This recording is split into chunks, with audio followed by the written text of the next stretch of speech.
RPI Athawale गुट बोले तो महाराष्ट्र की राजनीति में एक ऐसा दल है, ऐसी पार्टी है, जहाँ-जहाँ सरकार रही है, आरपीआई आठवले गुट जो है, सरकार के साथ में अक्सर रहा है। इस बार भी ऐसा ही रहा है। पहली बार ऐसा हुआ है कि अजित पवार की एनसीपी, एकनाथ शिंदे की शिवसेना और बीजेपी तीनों पार्टियाँ एक साथ मिलके चुनाव लड़ी है और बम्पर बहुमत लेके आई है। क्लियर कट मेजॉरिटी है। सब क्लियर कट मेजॉरिटी होने के बावजूद अब तक आप अपना सीएम तय नहीं कर पा रहे हैं। अभी महाराष्ट्र के लोगों ने हमको मैंडेट दिया है और महाराष्ट्र के मतदारों का मैं अभिनंदन करना चाहता हूं कि उन्होंने हमारे महायुति को बहुमत दिया है और साबित किया है कि महाराष्ट्र की पूरी जनता महायुति के साथ में है, देवेंद्र फडणवीस साहब के साथ में है, एकनाथ शिंदे जी के साथ में है, आठवले साहब के साथ में और अजित पवार साथ में है और विकास के माध्यम से पूरी जनता हमारे साथ में आई है। तो अभी सीएम का जो मसला है कि अभी 132 सीट्स भाजपा को आई है और 5 अपक्ष आमदार लोगों ने भाजपा को समर्थन किया है। तो मुझे ऐसा लगता है आरपीआई की तरफ से कि जिसकी मेजॉरिटी है महाराष्ट्र में कम से कम 137 भाजपा के एमएलए है, तो कायदे कानून से देवेंद्र फडणवीस साहब सीएम होना चाहिए, ऐसी रिपब्लिकन पार्टी ऑफ इंडिया की आकांक्षा और इच्छा। देखिए, ये बयान काफ़ी समय से आ रहे हैं, जब से रिजल्ट डिक्लेयर हुआ है। अजित पवार भी बोल रहे हैं, शिंदे साहब भी बोल रहे हैं कि पार्टी हाईकमान भाजपा का जो तय करेगा वो फाइनल होगा। तो अब तक नाम नहीं तय हो पाए हैं अब तक। इसका क्या मतलब निकाला जाए? हाईकमान कन्फ्यूजन की स्थिति में है, किसको बनाया जाए या अल्टरनेट ढूंढा जा रहा है फडणवीस साहब का? नहीं, देखो कैसा है, ये एनडीए की सरकार है और महायुति में काफी सारे पक्ष है, हम भी घटक पक्ष है। अजित दादा के भी अच्छे सीट्स आए हैं, एकनाथ शिंदे साहब के भी सीट्स आए हैं और सबसे ज्यादा मैंडेट भाजपा को मिला है। तो हर एक पार्टी को लगता है कि हमारा सीएम बने। एकनाथ शिंदे साहब का मैं अभिनंदन करना चाहता हूँ, अजित पवार जी का अभिनंदन करना चाहता हूँ कि उन्होंने अच्छा जो मैंडेट लाया है लोगों में से, कि हर एक पार्टी को, हर कार्यकर्ता को लगता है कि भाई हमारा पार्टी का नेता मुख्यमंत्री बने। लेकिन अपन लोकशाही को जब मानते हैं, भारतीय संविधान को मानते हैं, तो अभी भाजपा की सीट 137 सीट है, 137 सीट्स आई है। तो संविधान के मुताबिक और बहुपक्ष का अपन जब बहुमत का जो आप ये करते हैं, तो देवेंद्र फडणवीस साहब इस महाराष्ट्र के मुख्यमंत्री बनने चाहिए, ऐसी हमारी और पूरे लोगों की भी इच्छा है, क्योंकि मैंडेट उनको मिला है, सीट ज्यादा है। अभी गए साल जब शिंदे साहब शिवसेना छोड़ के आए तो उनकी सीट कम थी, फिर भी मुख्यमंत्री बनाए गए थे। देवेंद्र फडणवीस साहब सीएम साहब की शपथ लेने को गए और 15 मिनट पहले उनको सेंट्रल से आदेश आया कि भाई आपको उप मुख्यमंत्री बनना है और शिंदे साहब को मुख्यमंत्री बनाना है, तो उन्होंने एक्सेप्ट किया। देवेंद्र जी ने एक्सेप्ट किया और 2.5 साल उन्होंने एकनाथ शिंदे साहब के हाथ के नीचे बरोबरी में बैठकर उन्होंने काम किया।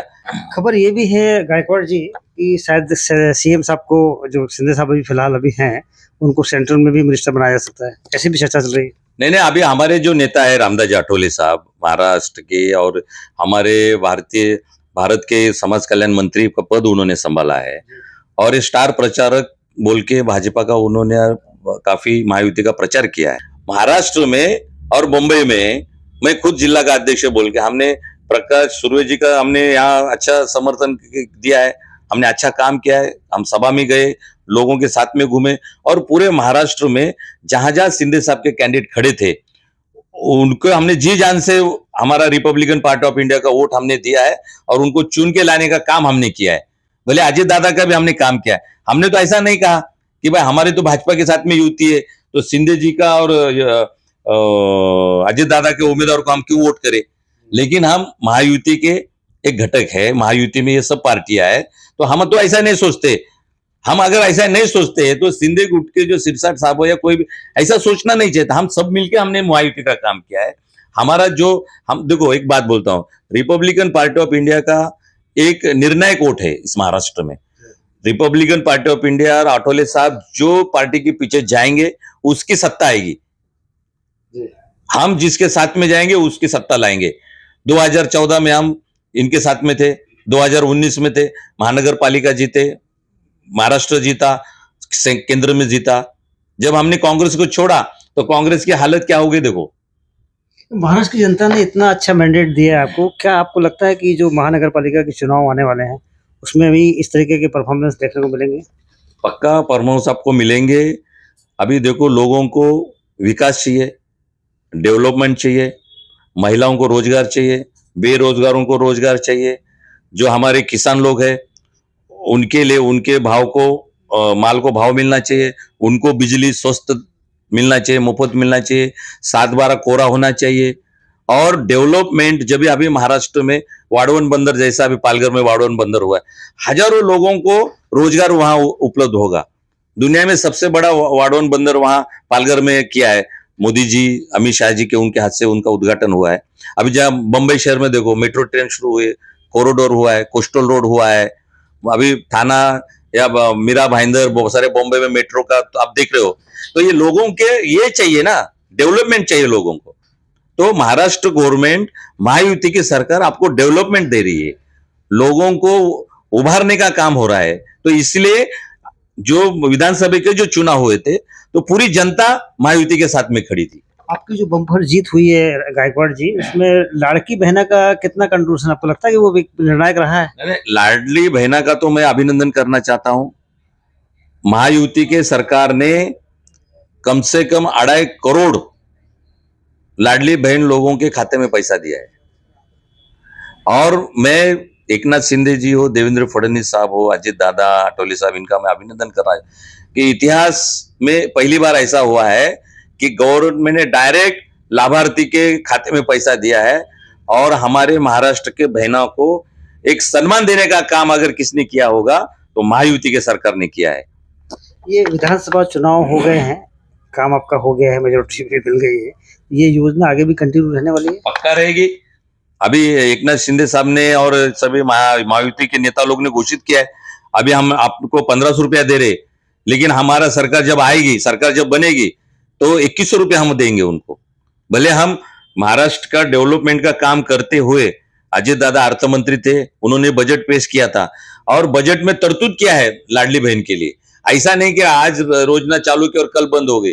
आज दूसरी बात ऐसा है कि कांग्रेस के सरकार ने, कांग्रेस ये उद्धव जी ठाकरे साहब है, शरद पवार जी है, नाना पटोले जी है, इन्होंने क्या बोला, नाना पटोले जी ने, कांग्रेस के लोगों ने एक आदमी को हाई कोर्ट में भेजा कि लाडली बहन योजना बंद करो।